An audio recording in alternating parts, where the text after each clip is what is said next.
Peter, I've always been fascinated with the interesting jobs that actors have before they become actors. At one point, didn't you apply for a job with the CIA? I did. I wanted to be a spy. I didn't know what I wanted to be, but that was during the McCarthy era. And I was in a merchant marine during the war. I couldn't get into the... So I was in a merchant marine, and they took you to the Marine Cooks and Stewards Union in a government truck. You had to sign up and go in the union. It turned out to be a communist-dominated union. So whenever it was in the 50s, McCarthy, and I went to Washington, I wanted to be in the CIA, being a spy. I had also gone to Yugoslavia. I was in love with a girl.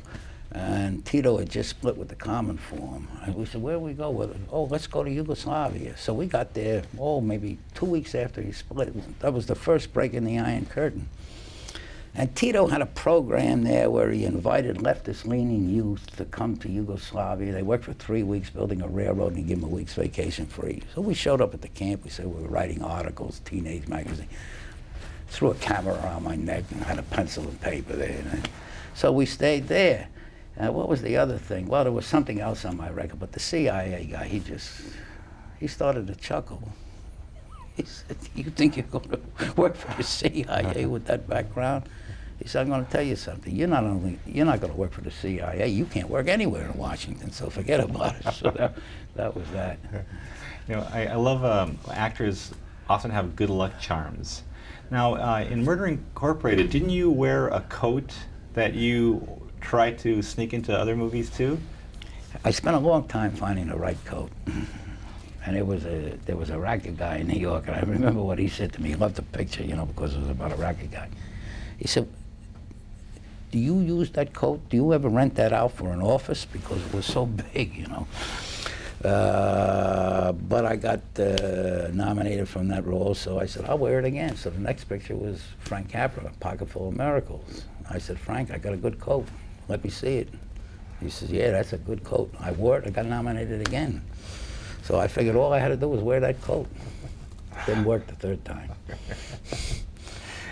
When you think of complex movies you've done, It's a Mad, Mad World, how does that rate? Oh, that was a great script. And that was, the thing, I didn't have a big part in that picture, but I always remember it because 20 of the greatest comics in the world were all in that picture, and they all used to get together and they sit in the back of this truck every morning and compete with each other. And that's an experience. Can you imagine having all those guys in the same room? Buddy Hackett, Milton Berle, Mickey Rooney, Terry Thomas, Jonathan Winters. You can't. They were all there. Every one of them. Phil Silvers, Sid Caesar. I can't remember everybody that was there, but that was something to watch those guys. And the topper was Jonathan Winters. Go ahead. Well, turning to roommates, I'm just wondering, in your own personal life, what have been some of the more bizarre roommates you've had in your lifetime? Oh, I remember Vince Rigolosi. Vince Rigolosi moved in for the weekend, and he ended up, he was there for 2 years and never paid any rent. Vince was a guy I knew from Syracuse University. Vince was on the boxing team, and he used to tell me what a great boxer he was. He says, I hit this guy, I hit him with my left hand in the first round, and I hit him with my left hand in the second round. I was knocking his head off, and he says, in the third round, the guy clinched, and he whistled in my ear, and he said, please, please, hit me with the right. Other roommates. There's no roommate like this guy, though. The situation in this movie is there's a kid, he's 21 years old, and he's going to college, and he don't have any money, and he's living in the basement of a fraternity house, but he does have a roommate, and the roommate is 93, and it's his grandfather. So that's the situation. Can I show the audience this? Sure. This movie was inspired by this man here. That's Rocky.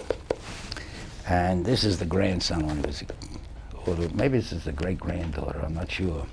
But at any rate, this guy right here is 5'1", 110 pounds. And when he was 95 years old, he took a bat to a guy that he had a beef with. He's an extraordinary guy, and this is a great part.